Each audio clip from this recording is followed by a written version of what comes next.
When I was in the oil business, I was in there since 2019, actually 2018, and because in Wyoming, I'm out of Utah, but out of Wyoming, every well was plugged, and there was an article that hasn't happened in 86 years because of the pandemic, right? So price per barrel was negative $30 a barrel one day. I was trying to affect extra stimulus. I did PPP number 1, number 2, and if you've heard of PPP, you definitely want to listen here because this is what we're going to talk about. That's under the CARES Act, and I got a state of Wyoming grant. Well, back when there was PPP, there was also something called ERC, but you couldn't get one. You couldn't get both. You couldn't get PPP and ERC until President Biden amended this in March of 21, where he said, "Hey, if you got PPP, I'll allow you to get ERC." And what that is and started with is up to $26,000 per W-2 employee. And so when I first read about this, it was because a friend of mine said, "Hey, here's another opportunity for your oil business." I found that I reached out to my CPA, which I'm in Phoenix right now. My CPA used to be Tom Wheelwright in his group. That's Robert Kiyosaki's CPA. And he said to me, 95% of CPAs won't do this because they don't do your payroll. Usually you have ADP or Paychex or Gusto. Reach out to them. So I did.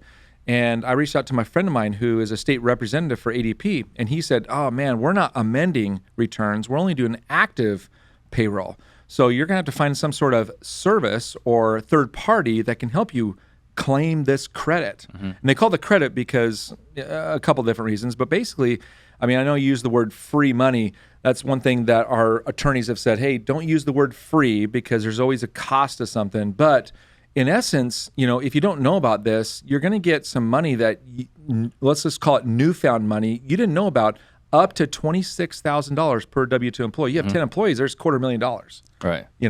So you read about this back, you said 2020? Yeah. So the ERC started in 2020. Exact same day as PPP. That's what's so funny. Everyone knows about PPP, but they didn't know that this started the exact same time. PPP, EIDL, yep, and ERC. And I never heard about ERC until Terry Thayer connected us, right?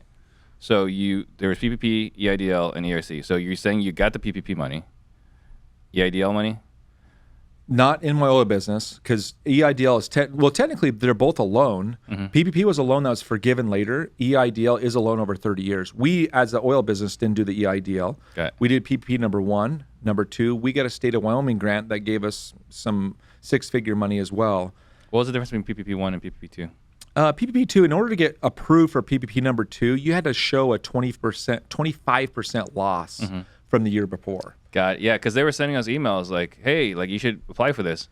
And every time we looked at it, I was like, but we can't show this documentation. And that was the reason. And that's we'll go over more, but that's how ERC actually started. But then this was amended 5 different times in 2021. But PPP number 2 was you had to show a 25% loss. So we got about $185,000 on PPP number 1 for the amount of employees that we had. Then we got the exact same amount for PPP number 2, because we had a loss. Right. Well, in oil. Yeah, exactly. Yeah.